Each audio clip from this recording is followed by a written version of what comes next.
Welcome. I'm going to give people 2 minutes to go ahead and join up. So those who might be running a little late, I'll give them a chance to join. So I'm going to start the webinar in 2 minutes past the hour. If you'd like something to do while we wait, if you look in the YouTube description, you'll see a link to a couple free trials of applications that Exostar provides as a help in developing your SSP. Those are our Certification Assistant and Policy Pro applications. So if you'd like to, those are free trials. You can sign up and you can start working on your SSP as soon as we're done here.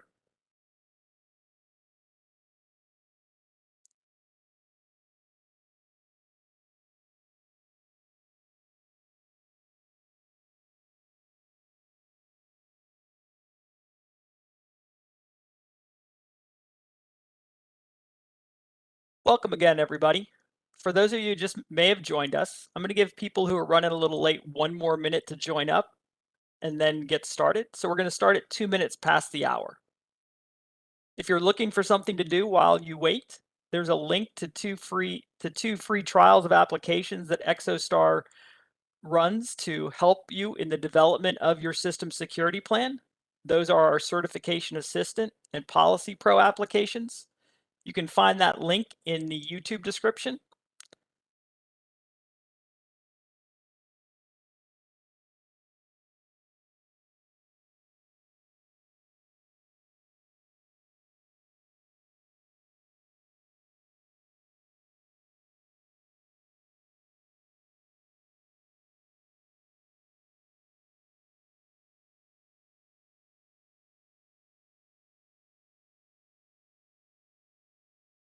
All right, everybody, it's 2 minutes past. Let's go ahead and get started. Welcome to today's session. My name is Kevin Hancock, and I'll be doing the presentation today. Before we get started, just a few housekeeping details. So today's webinar is scheduled to last 45 minutes to an hour. That does include a question and answer session. All participants will be muted to enable me to talk without interruption. We did receive a number of questions prior to the start of the webinar. That's when you filled out the form to attend and you had the opportunity to ask some questions. I've got those listed out at the end, so there is a significant portion of today's session we'll be answering those questions. If we do have an outage, just wait for a minute and then you can refresh the page. For your convenience, there's a link in the YouTube description to a glossary of commonly used terms, acronyms, and initializations. They'll be referenced during today's webinar. There's also a link in there to two free applications or two free trials of applications that Exostar provides that can help you with your SSP. This webinar is being recorded. It'll be available on demand via the Exostar resource library. That can be found at www.exostar.com/resources anytime after the event.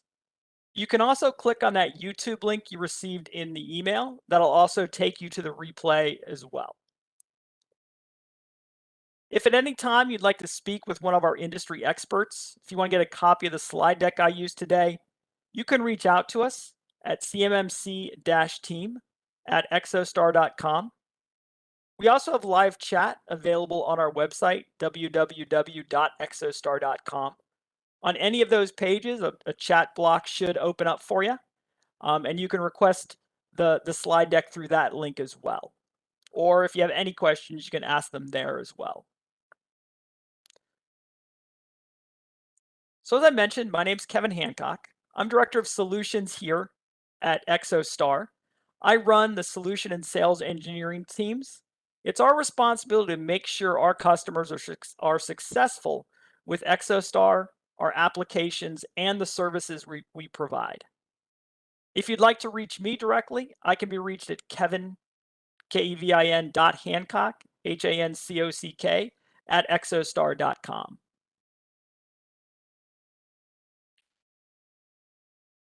So today's agenda is pretty straightforward.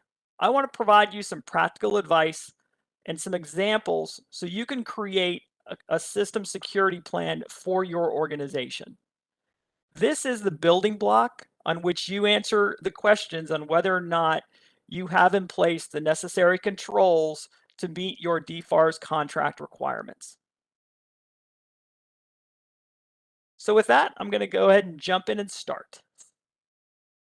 So we often get the question about where we are in the CMMC 2.0 rulemaking process and when I can expect to see those changes start to show up in DFARS contracts.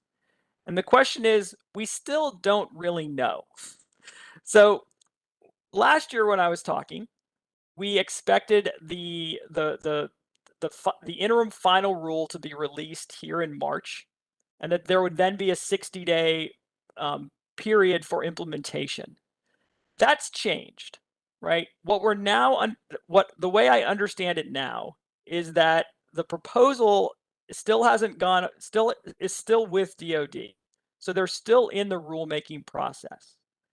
The rule is then going to be sent over to the OMB, and depending on how the rule gets interpreted at OMB will depend on really when it goes into effect. And I'll talk about that in just a minute because it kind of depends on how the rule is actually defined once it comes out of OMB. There are some things going on in the background, right? There has been in place for a while now the ability to volunteer for to have a DIBCAT come in and do a voluntary assessment of your current SSP. That is being used to exercise those CMMC assessment guidelines that are currently out there.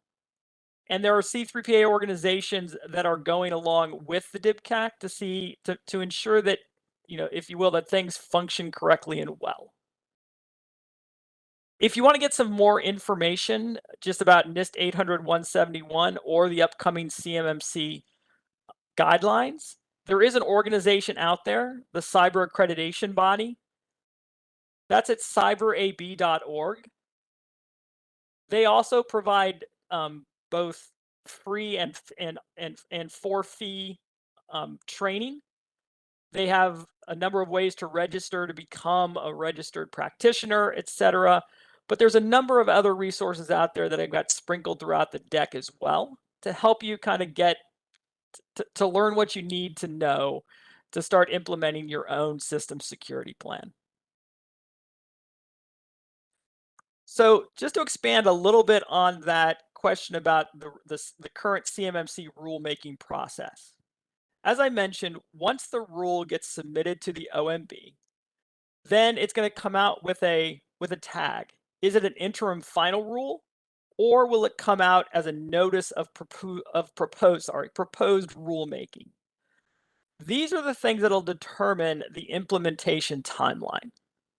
Now, Stacy Bostjanek, of the DoD CMMC office, she is hoping or is proposing that it come out as an interim final rule. That would get it in effect this year. If instead, because this is a large rule change, it comes out as a notice of proposed rulemaking, then we might see it push out even further, because then it would have to go through a public comment period, the finalization again of going of taking into account those public comments and addressing them, and then it would come out as an interim final rule after that. So stay tuned. As we know more, we'll certainly send that out to all of the Exostar contacts and Exostar customers out there. And I'm sure it'll also come out in a number of other forms as well. So when CMMC comes into effect, we often get a number of people asking us, well, what level of CMMC will I be required to adhere to? And my answer is invariably, well, it depends what you're, kind of where you're at today. So if you look on the right side of this graph on the existing requirements, if you've currently signed contracts with the DFARS clauses or the FARS clause that you see there, that corresponds with the CMMC level that you see there on the left. So if if you've just got FAR clauses, and in particular the 52.204-12 clause in your current contract, you would be expected to be a level 1 in CMMC, right? Those are those 17 practices. It's an annual self-assessment. If you've got the DFARS clauses, the 252.204.7012, that's the clause that says you must adhere to the NIST 800-171 requirements because your organization either receives or processes or creates controlled unclassified information in fulfillment of that government contract, then you would be at level 2. Now, level 2 will require that triennial third-party assessment of your practices. And the SSP that we're going to talk about today will go very far in allowing you to easily transition and be ready for that triennial third-party assessment. Because this is just that, right? This is a third party coming in, taking a look at your processes, your procedures, and the proof that you've actually implemented those procedures to determine whether or not you're compliant with those particular regulations or standards. So with that, let's talk about what you should be doing today, right? If you've got contracts signed today and you've got those 252.204 7019 clause, right? That says that you should be compliant with NIST 800-171, that you should be performing a self-assessment. And the best way to perform that self-assessment is to have in place a system security plan to evaluate how you're doing against those controls. Score yourself. If you haven't yet implemented some of those controls, you create that POAM, right? That policy of act, or I'm sorry, prioritization of action milestones. No, I'll get it in a minute.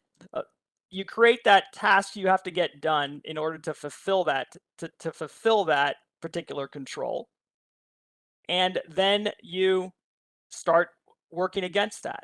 How you've done in that and that score you generate is what you enter into that supplier risk system, that SPRS system, to report to the Department of Defense how you're doing in fulfillment of that requirement. So you should already, so if you're under those clauses today, you should already have a number of these things done. But let's review what those are to get going. So with any system security plan, you've not only got to do that initial assessment, right? And this again, though oftentimes people think of this as a particular checklist, it's not really just that, right? In all of these cases, you should be evaluating how you have implemented these different controls. And part of that implementation is, okay, this is my policy. This is how I've implemented it. Here is the proof that I've implemented it. And and then you go to the next one. And if you don't have those things, then you open that POAM and you work to close it. So you've got to do that initial assessment. You need to monitor your systems to make sure you have those controls in place and that they're actually effective. And then you need to maintain that system security plan. You need to evaluate it periodically. You need to update it, right? If you change software, if you get new people, if you decide to move to a new a new storage system, or you've decided to move some of your operations to a cloud service, right? You need to update and encompass those things within your system security plan, and then report that, as part of the update to that plan into the SPRS system. Oh, now it's plan of action and milestones. I'm sorry, but POAM stands for plan of action and milestones. I knew I'd get that P sooner or later. So if you're not quite sure how you want to define your system, one of the best ways to go about that is actually to follow the data. And one of those, if you will, assets that typically make up your system security plan is that data flow diagram. So in this case, right, you want to ask yourself, how do I receive or how do I create controlled unclassified information? Am I creating documentation about this thing I'm building? Am I creating tech manuals or how-to guides or anything like that? Have I gotten the spec as part of an RFP? So where and how did I receive that? So how's that information entering my system? Where, once I have that information, am I storing it? And am I doing it on premise, right? Do I just keep it on my laptop at all times?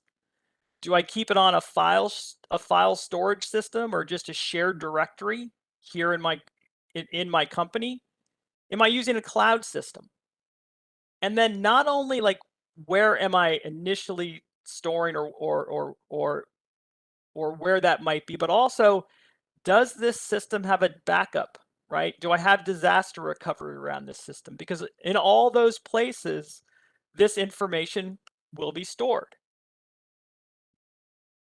The other question to ask yourself, as this information is created, as it goes through my system, which individuals are actually interacting with the data? And almost as importantly is not only the individuals themselves, but what role does that individual have in my organization? And is that role defined by the system? So for example, if I'm using a cloud system to store some of this information, am I providing a particular role or a particular kind of permission for that individual to access that information? Once that information is in my system, how am I sharing that information with others? How am I storing, processing, and transmitting that information? Because of these different roles and permissions that individuals have across your system, you also have to ask yourself, who's supporting this particular system? Do they have accounts that actually give them access to the data? Or is it just a system that's monitoring my system? And so they don't actually have access to the data. They're just monitoring, disk space and computer usage and those kinds of activities. And then obviously, where are these things physically located? Are they here, in our office? Are they on our campus? Are they in a data center? Are they just in the cloud and it's a service that I'm consuming? So to get a better feel for this particular system, right, because this is an SSP, a system security plan, one of the key things is to follow that data and ask these questions to determine the different individuals, the different hardware, software, etc., that the actual data touches. That'll then help you define that scope, because one of the keys to any system security plan is defining the actual scope of this particular system. Because remember, this is about how we process, store, and transmit controlled unclassified information. It's not necessarily everything we do in our company. And it may not be everybody in our company that works across this. Right? I may be part of a small group that actually fulfills government contracts. And so our group and the more we can limit that group, the smaller our scope is, and the smaller the system that we have to consider. But when you do look at that overall system, you want to start to define and identify those different things in that particular system. Now, I grabbed these classifications directly from DoD's CMMC division site, if you will, and the link's here, right? So you can also see this document that I used. And they do a very good way of classifying these different assets. So one of those assets are the CUI assets themselves. These are those things that actually store, process, or transmit that controlled unclassified information. So in this case, it's all those blue things, right? And those blue things can either be locations, they can be people, they can be actual systems themselves, right? A network, they can be on a laptop, they can be on a laptop that's on a network. Those kinds of things. You also have things that protect that network. They don't actually store or process that controlled unclassified information, but they protect that information. So in this particular diagram, those are those firewalls that physically segment the network or the location or particular users from other portions of the organization that aren't included in the CUI. Now, a number of us use managed service partners, MSPs, or cloud service providers to fulfill a portion of the things we do. Those cloud services can be everything from, Microsoft Office that you're consuming from the cloud, or things like Google Drive, or any of those kinds of cloud services. But they can also include that managed service provider who's managing my network, or the individuals that are part of that team of people that support my business from my managed service. Now, they may never process or store or transmit controlled unclassified information, but they are people who may have access to systems or networks, but it's managed by this outsider, either that cloud service provider or that managed service provider. And because of that, I need to make sure that they meet the same requirements, or they have the necessary certifications to be, if you will, attached to my network and allow them to work in the same kind of environment that I do. Now, we also have these things called specialized assets. Now, specialized assets are typically those things that might be part of your office or part of a location that aren't involved in this at all, but they're connected to the network. Some examples of this are things like IoT assets. If you have a building that has a automated HVAC system that's connected to the network, if you've got IoT devices on your factory floor that transmit data about your machines back to the manufacturer or something like that, all of those things can be considered specialized assets. Now, you have to account for them, but you don't necessarily have to, they oftentimes are out of the scope because they neither store, transmit, nor process controlled unclassified information. But you should know they're there. You should know what purpose they have. You should know kind of what those vulnerabilities might be. Because what you will find if you read the news, a number of hacks, a number of data points, etc., happen because people get access to the network that aren't supposed to have it. And they often get it through these out of scope assets. Now, so as you start to build the system security plan, all these various things need to be considered, right? That data flow, the asset inventory. So, that hardware inventory, that software inventory, that data flow diagram, all of those things are assets that should be included in that system security plan. If you look at a number of the different system security templates out there, they're all going to ask you for these things, right? So again, a system security plan isn't just a checklist. It includes items, right? The different control items that you have to have, but it also wants you to flesh that out with the identifying assets that tell you about the system itself. So you will want to identify this system in some way. You want to give it a unique name. Part of this helps is if you're a company with multiple systems, then you want to be able to address those correctly. You also have to think about the different owners of the system itself. And in most SSPs, they break it out as you see here. There's an information owner, a system owner, and then a system security officer. And those different people are those who will both authorize the system. They're the ones who authorize changes to the system. They'll be the ones who typically sign off that a POAM has actually been implemented as expected. And then the system security plan can be updated as needed.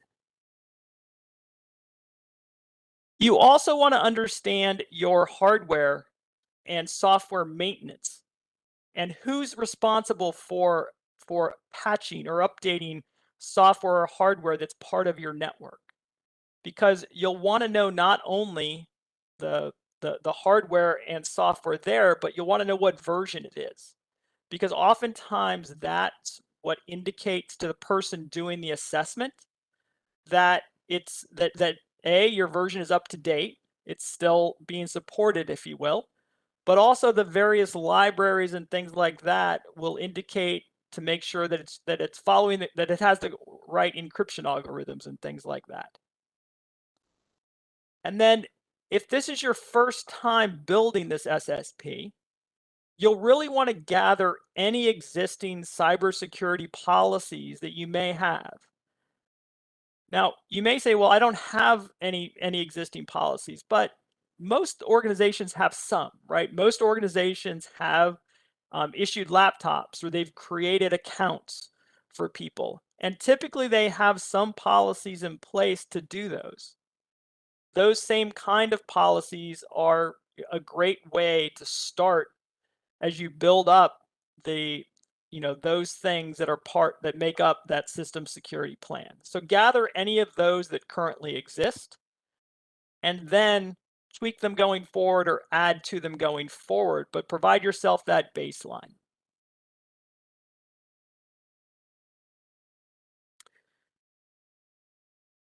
So when you go to document the system security plan, I've got some examples, right? There's a template that's available out at the DoD website, and I've got the URL on the document, right? This is that template from the DoD's CMMC office for a system security plan, right? It's got those things that I just went over, right? The name, the responsible people, the hardware and software inventory, the system environment, the data flow diagram, all those things, right? So, and as you'll see here, it says insert either the reference URL or an actual component list and things like that. So again, you'll want to provide those assets that further flesh out the information to allow, because at the end of the day, you'll want to be able to reuse this asset or customize it going forward. And by customize, I mean keep it updated to fit your needs and to satisfy, at some time, any kind of assessor or auditor that actually comes in and assesses your current system. The other method is Exostar's itself, right? Exostar has an application called Certification Assistant, which allows you to lay out how you build that system security plan.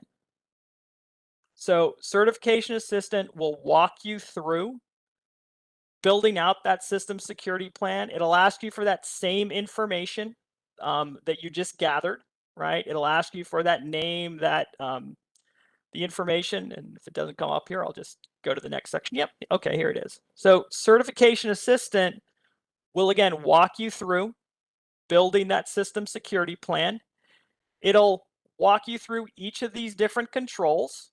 And just as you saw in my gathering of information, it's going to ask you not only for each of these controls to tell me your policy, but it's also going to ask you to tell me how have you implemented this particular policy, right? So in this case, if I was using Certification Assistant to do this, the control family is access control. This is going to show me those 14 different controls under access control.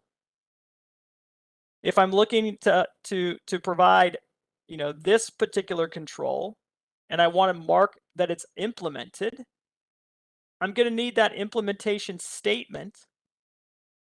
I would want to provide the actual policies themselves.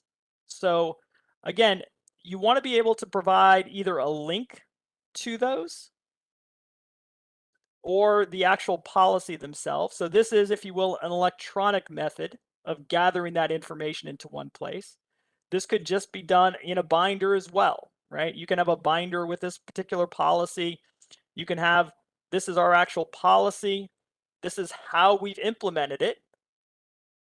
But then what you'll also want to provide is the information details. So not only are we implementing it, but how have we actually implemented it?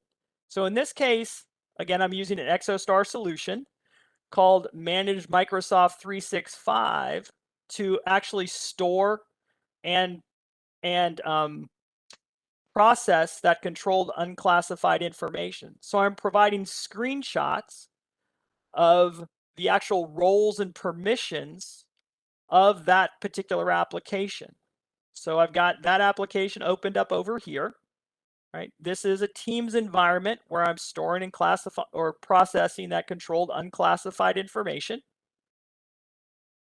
This is up in GCC High, managed by Exostar. As a cloud service provider, Exostar is FedRAMP moderate equivalent. I can then show directly in here, right, in the administration tab, my different kinds of users. So I've got 2 sponsor administrators. Within the individual teams that I'm giving access to, I've got different roles and permissions for users directly in there. So if I'm working on a particular project, I can show the different teams and the kind of roles they have. I can screenshot this and put it into that implementation guideline, just as I've done here. I can also provide a link here. So if an auditor does come to my office, I can say, okay, look, here's my policy, right? And one of our policies is we store and transmit controlled unclassified information using a cloud service provider Exostar solution. Exostar's solution is FedRAMP moderate equivalent. However, right, we're not responsible for everything because you're the one who provides users accounts. You're the one who provides those different kinds of accounts to different users. This is how I gate those. And here's the proof, if you will, as a screenshot, or you could also link it because they may actually want to see how it's done. So all those things should be within that system security plan. Now, if you're struggling with the policies and you need some help in actually developing those, Exostar's also got a solution to help you there. You can utilize our Policy Pro. It's got policy templates for each of these different control families. It also calls out explicitly where you need to edit and update these to fit your needs. It'll then help you score those. You can then take those policies and put them into your system security plan as how you do those. Now, there are lots of different policy templates out there. You can use those, but the reason all of this is important about the policy templates, the system security plan, and both the policies, how you implement them, and then the proof of that implementation is because over the last few months, there have been some reviews of how people are scoring themselves versus a DIPCAC review of their system security plans. And so what they found is that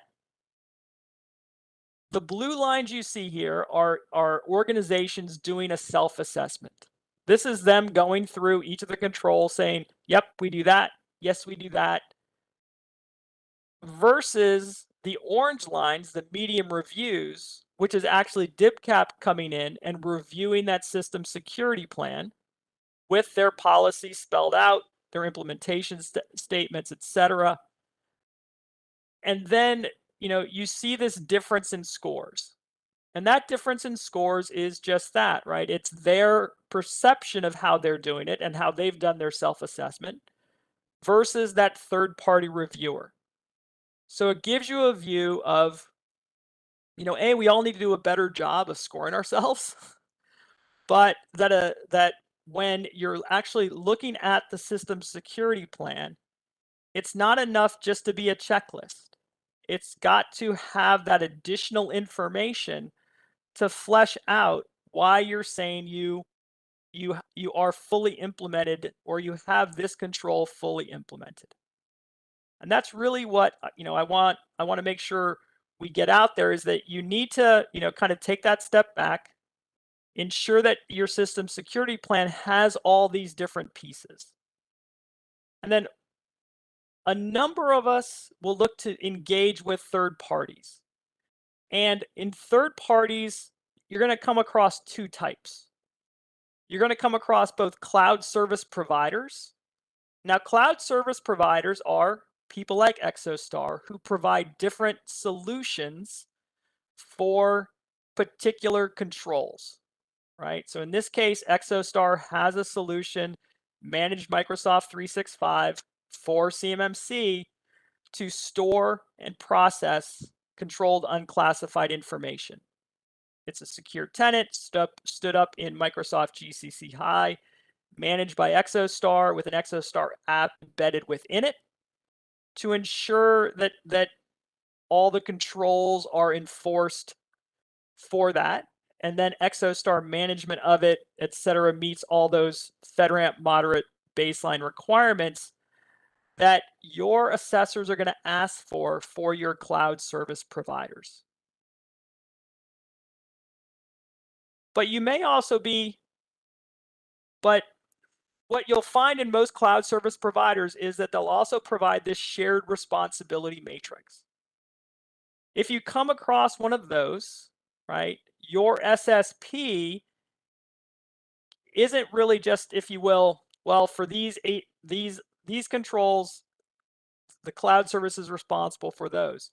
You've also got to look at those shared responsibilities that because I'm accessing this cloud service via my laptop and I'm providing roles and permissions for my individual users into that system, I need to share part of that responsibility in providing the policies. So how do I grant users access? What roles do I give them?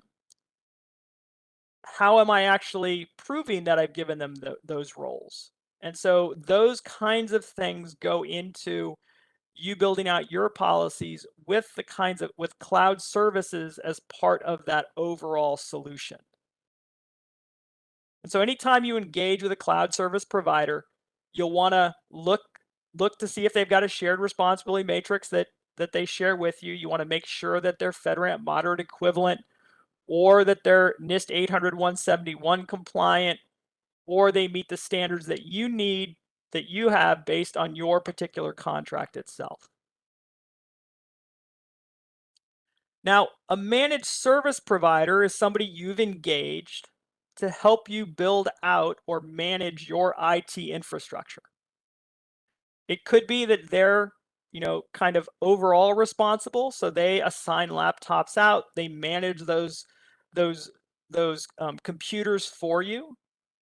They may also leverage cloud services as part of their overall solution.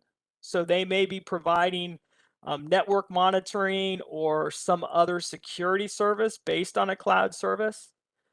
They'll wrap all those things up, and then they've also got to kind of provide to you their attestation that they meet those same requirements that are necessary. And if they are a full service shop, they should also provide you those policies and procedures that they use to get you into your own network and things like that. So depending on which services you've engaged with, you should make sure that that managed service provider is providing that to you and working with you on this system security plan. But you are the ultimate owner, so you should have sign off on that. You should have that ability to review it. You need to make sure you understand where that demarcation is. If you want some help in identifying a managed service provider, if you want help in a particular assessment, Exostar has a number of partners. They're available on our website via the partner tab that allows you to see those. Now, at the end of the day, your system security plan should have all those different things that we talked about, right? It should be an overall assessment of where you are today in that portion of your business that works with controlled unclassified information. So it should start, with that name. It should have that data flow and network diagrams. Those are the assets that you need to include as part of your system security plan. If you don't have all controls implemented today, you should have that plan of action and milestones. That should be part of your system security plan, because it's not only where we are today, it's how are we going to get to full compliance. And those dates, that plan, if you will, becomes part of the record for this plan. Those inventories of both users, hardware, software, etc., also become assets to the plan. Those policies, procedures, implementation statements, and the proof that you've actually implemented those also become part of the overall system security plan. And then in the different controls, you'll see different time periods where you need to periodically review these things. That you'll need to periodically review the monitoring logs, the account setups and things like that. So, and the overall system security plan. That should be an annual assessment as well. So all those things need to become part of that overall system security plan. So that result, if you will, shouldn't just be a checklist. It should be a, if you will, a document that includes all those things you see here.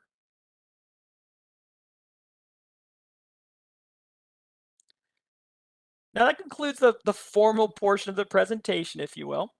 I would appreciate it if you took a minute to look in the YouTube description and fill out the exit poll. I do have a number of questions to go over. Those were those that I've mentioned before that were submitted beforehand. I'm going to go to those in just a second.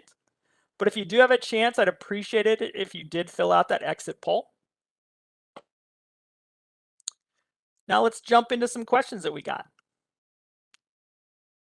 So our company is very small. Some of the NIST requirements seem to be more geared toward large companies. Is there a way to tailor the NIST 800-170 requirements to better fit the circumstances of small businesses? So there isn't, a high or low NIST 800-171 controls. The only way to really tailor the controls for your small business is to ensure that you've defined that system appropriately. Make sure that you're just accounting for those systems or those individuals that are part of, those that store, process, or transmit the controlled unclassified information. The smaller you make that system, the easier it is to fulfill the requirements, if you will. Also, make sure that you've signed up for the correct compliance based on the contracts you have. Don't assume, that you need to be at level 2. Maybe your organization is just level 1. So make sure you're kind of answering the right questions and you're going toward the right particular standard. So is there a specific format or structure? There's a whole bunch of templates out there, right? You can Google it. Hopefully what you got today was all the different information that needs to be part of it. There isn't really a format or structure in which it needs to be composed. I showed you Exostar's Certification Assistant.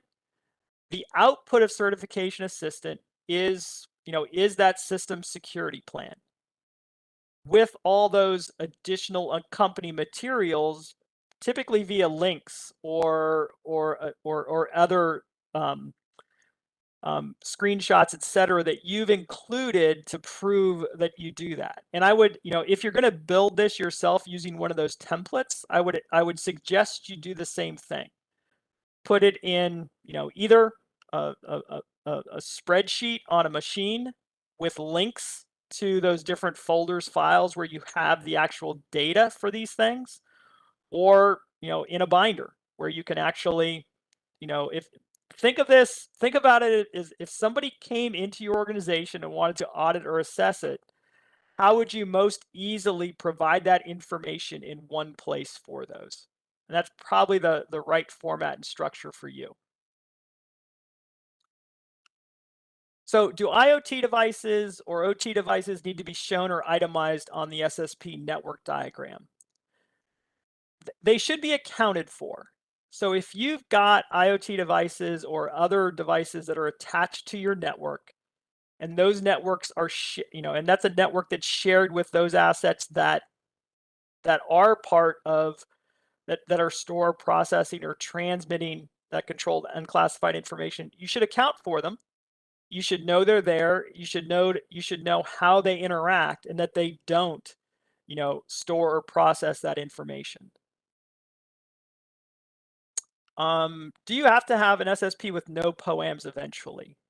Yes. A POAM is just that, right? It's a plan of actions and milestones.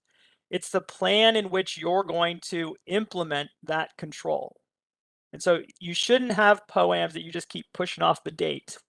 You should actually work to close those, and you should look to get those closed and get those addressed, because that does affect your ability to safeguard controlled unclassified information.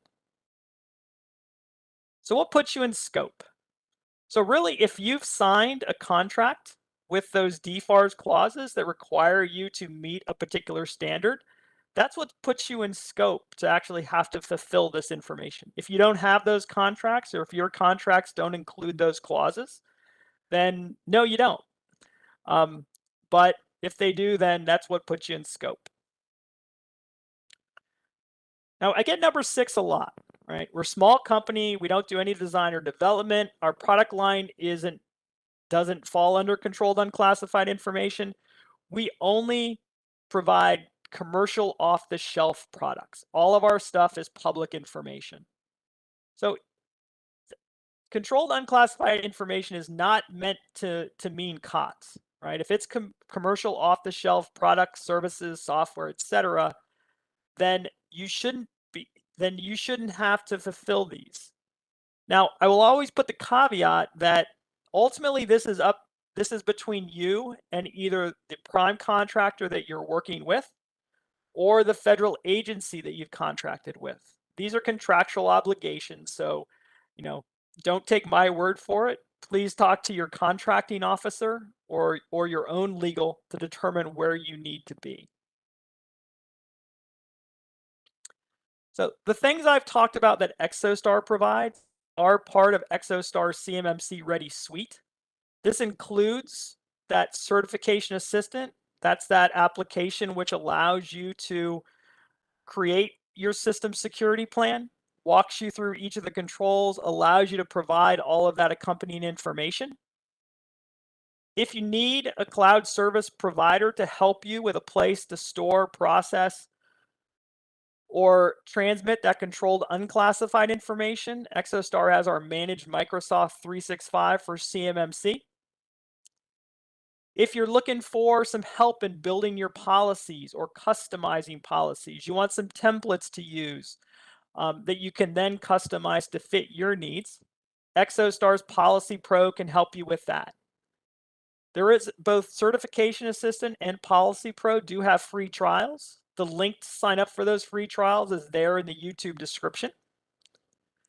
And then if you just want somebody to come in and assess how you're doing, if you want a third party to help you in this entire journey, Exostar has a number of different partners there, and they're available from our website or from directly within Certification Assistant as well. Now back to our questions. So a different vendor suggested as a fast path to compliance, we just stand up a separate isolated tenant in Azure AWS to host our controlled unclassified information, restrict users to access that tenant. So I would suggest, that a faster method to compliance is to leverage cloud service providers and to also work with MSPs, right? Those are a faster way oftentimes than do it yourself. But it's not always a turnkey solution per se. As I mentioned before, there are often shared responsibilities with these kinds of different solutions. And those shared responsibilities need to be considered as when you build out your system security plan. So your system security plan can say, to store and process controlled unclassified information, we utilize Exostar's managed Microsoft 365 for CMMC. To do that, we provide, these kinds of users in our company access via accounts with these roles and permissions. These accounts, then access via username, password, multi-factor authentication, etc. Exostar is FedRAMP moderate equivalent, et cetera, et cetera. But there are things in those other controls which will never be part of the cloud service provider, right? Things like training of your users, the sign off of the system security plan and things like that. So even though you have one of these, you've still got to do the due diligence to get the system security plan in place, but it will get you there quicker. Number 2, there is another question we often get. Can you cover timelines for implementation? So I don't have a great answer to this one. I've seen different examples, right? So I know I read an article recently of a small business who was going through an audit, and they were given kind of a 5-month warning that they were going to be audited. And they were able to get in compliance within those 5 months. I think I read another one where it took 6 months, and all of those assume kind of a zero compliance start point. So it's all going to depend on kind of what you've got in place today and where you want to be for that implementation timeline. So if you just want to get to a self-assessment and you want to know where you're at today, that's going to be a few-week effort. If you want to get fully compliant, then you are probably in, the 5 or 6 months time frame, and you may want to get some assistance there. Most efficient method to complete a level 2 verification for a small business with 5 to 10 employees. With 5 to 10 employees, you probably don't have your own dedicated IT staff. You probably don't have for that size company, I would, and for level 2 verification or assessment, I would typically recommend utilizing an MSP and some cloud service providers to get you there as painlessly and as quickly as possible. So let's see, if all the systems you use that have potential to manage CUI are in one domain, can they be included in one SSP? Yes, they can. Typically, you need multiple SSPs if you have multiple systems. So if you've got 2 locations with totally separate controls in place, they're possibly a different division or even a separate operating company, then you would typically need 2 SSPs. But if it is one system in one domain, then you can typically do it all under one SSP. Let's see, for sample policies, Exostar's answer to that is our Policy Pro application. That does have policy templates. Within those policy templates, it indicates where you need to customize those for your particular business.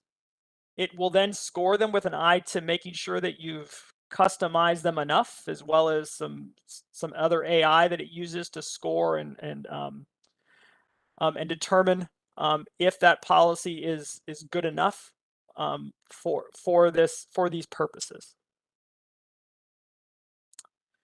Can we improve our score without creating deep costs for small business? You can, right? Anytime you have an open POAM and you close it, that will improve your score, right? When you're doing your self-assessment, your score is based on the controls you've implemented versus the controls you have not yet implemented. And then there's either a -1 or a -3, I think, based on which control it is. That determines the score that you enter into the SPRS system. So if you've got open POAMs, if you close them, then that will improve your score. And as a small business, what you should always look at your open POAMs, determine what that risk reward is in closing that POAM.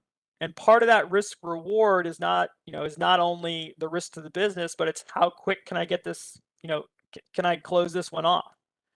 Because if it's fairly, straightforward and easy, then yeah, I'd close those ones first. I'd then look to engage with a cloud service provider or an MSP for some of those more complicated ones, or the ones I may not be able to do by myself, to then generate, the more bang for my buck for closing those ones. And the last question I have is there number 7, right? Well, Defense Counterintelligence and Security Agency, DCSA. I actually had to look this one up because I wasn't sure when the question came in, it just said DCSA. Will they be involved with evaluating DoD contractors' compliance in the near future? I have not heard that they will be, but I also haven't heard that they won't be. So I couldn't answer this one yay or nay for you. Apologize for that. If we do hear about it, we'll let our community know. But as far as I know right now, I have no news on that side. So when you get the deck, if you ask for it, you'll get this additional sources of information. Also, as you saw within the deck, I sprinkled a number of references throughout to the sources I used as I compiled the presentation for you. Hopefully you found this helpful today, and hopefully this helps you build out that system security plan for your organization. Again, if you could take the time to fill out that exit poll, we'd greatly appreciate it. Thank everybody for joining us today. If you'd like to reach us, please reach out to cmmc-team@exostar.com. Or as I mentioned before, if you go to our website, www.exostar.com, you'll find chat on every page. Be happy to chat with you and help you that way as well. So thanks again. Have a great day, everybody, and we'll talk to you soon.